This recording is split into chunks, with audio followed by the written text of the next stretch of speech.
Bonjour, c'est Marie-Faye, bienvenue au 48e jour de notre défi des 100 jours pour trouver sa mission de vie et se réaliser pleinement.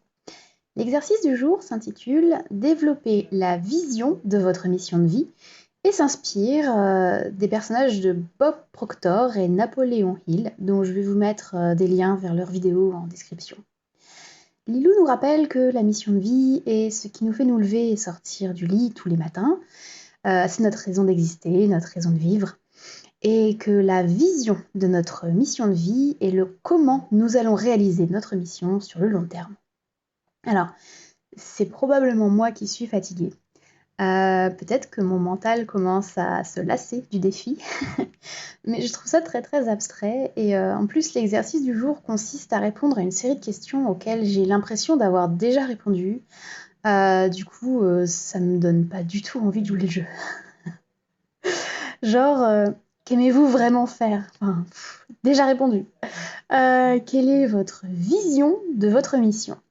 Alors, je suis là pour découvrir ma mission de vie. Pour l'instant, je n'ai pas encore eu la chance de recevoir l'illumination. Et j'ai du mal à comprendre comment je pourrais deviner le comment quand je n'ai aucune idée du quoi.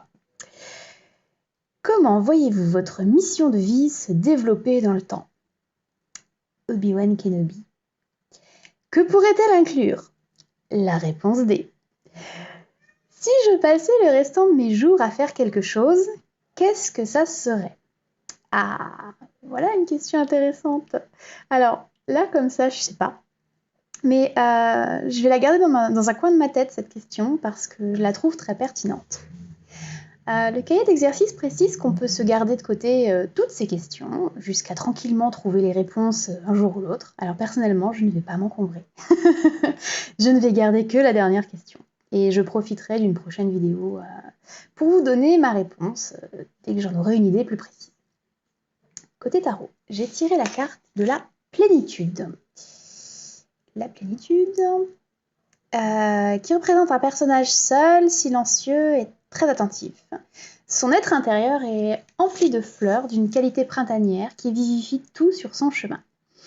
Cette floraison intérieure et la plénitude qui en découle lui permettent d'évoluer sans fin.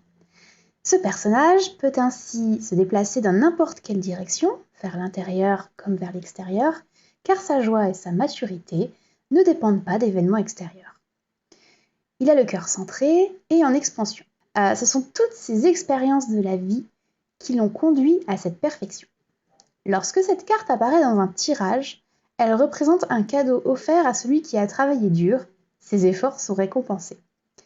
Vous disposez d'une base solide et vous êtes couronné de succès et de réussite. C'est le fruit de ce que vous avez déjà réalisé en vous-même.